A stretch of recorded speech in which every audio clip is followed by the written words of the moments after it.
NASCAR just killed the most hated format in motorsports history.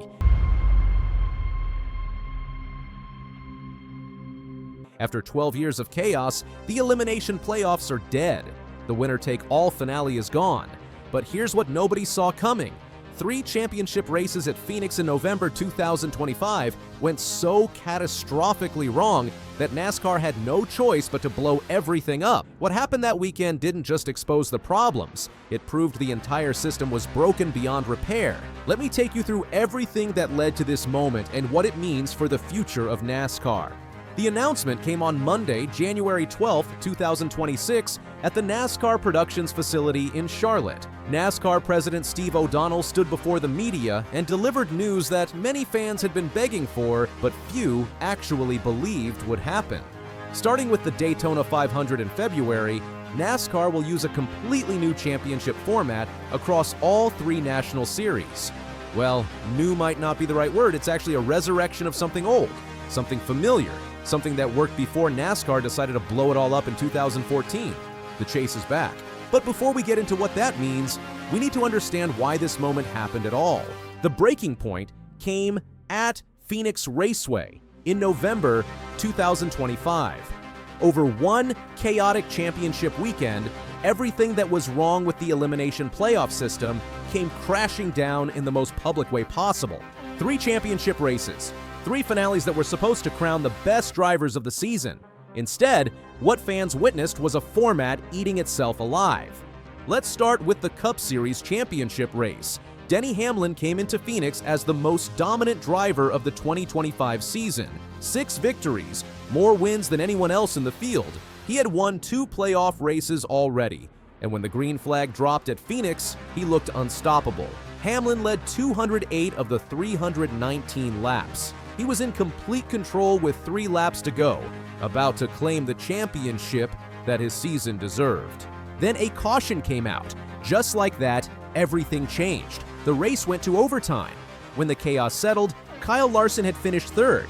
Hamlin came home 5th. And because of the winner-take-all format, those 2 positions were the only thing that mattered. Larson was the champion. Hamlin, despite dominating the entire race and the entire season, went home with nothing. But wait, it gets worse. The Truck Series finale happened on Saturday. Corey Heim had 11 wins going into Phoenix. 11. In a season with just 23 races, this guy won nearly half of them. His championship should have been a formality. Instead, he found himself in an overtime restart that turned into pure madness. 7 trucks went side by side, paint swapping and bumpers banging in a desperate scramble for the title. Heim managed to squeeze through and win both the race and the championship, but it was closer to disaster than triumph. The next night brought the Xfinity Series finale. Connor Zilisch had won 10 races during the season. 10 victories should mean something. It should count for something. Instead, Jesse Love won the championship race, and just like that, Zilisch's incredible season meant nothing. He wasn't the champion despite being clearly the best driver all year long. 3 races, 3 examples of a format that had completely lost its way. Social media exploded. Fans who had been complaining about the playoffs for years suddenly had all the ammunition they needed. The criticism wasn't just coming from keyboard warriors either. Mark Martin, a 4-time Cup Series runner-up and one of the most respected voices in the sport, had been running polls on social media throughout 2025. 60% of fans wanted a full season points format. Other polls from journalist Jeff Gluck and driver Anthony Alfredo showed similar results. NASCAR had a choice to make. They could ignore the outcry like they had done for years, or they could actually listen. For once, they listened. The format review process had actually been going on for nearly 2 years.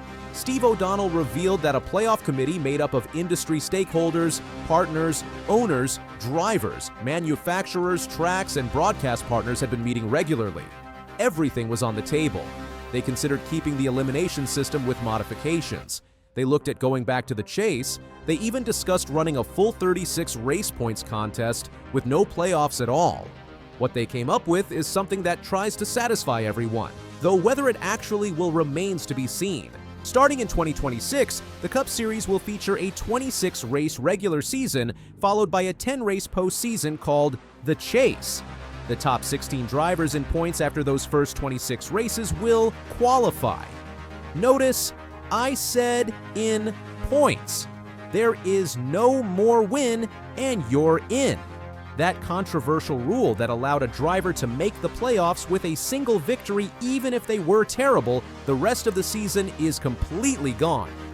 Shane Van Gisbergen made the 2025 playoffs despite finishing 24th in regular season points just because he won at Watkins Glen. That won't happen anymore. The points reset for those 16 chase drivers, but not in the way it used to. The regular season points leader gets a 25-point cushion over second place. The top seed starts the chase with 2,100 points. Second place gets 2,075. Third gets 2,065.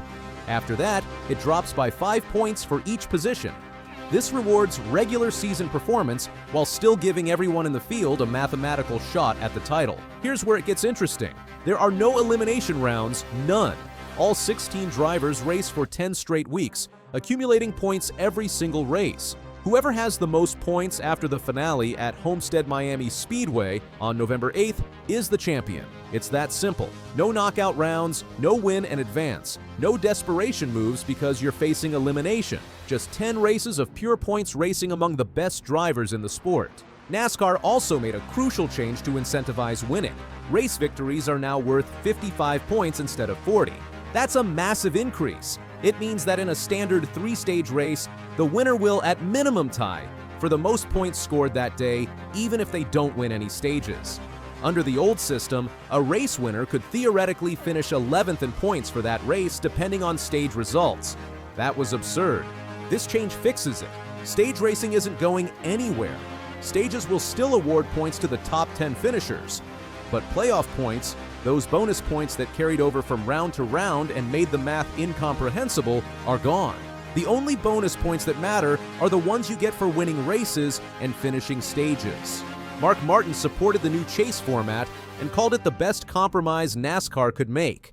He said a champion now must be fast and consistent. That is what a real champion should be. The Xfinity Series will take the top 12 drivers for a 9-race chase. The Truck Series will take the top 10 drivers for a 7-race chase. All 3 series now reward the same thing: consistency. Every race matters. All 36 Cup races count toward either reaching the chase or winning it. NASCAR says this format rewards performance and respects the sport's history. The new era begins with the Daytona 500 on February 15th. Now we wait to see if it works. The chase is back. NASCAR has chosen consistency over chaos. After years of controversy, that might be exactly what the sport needs.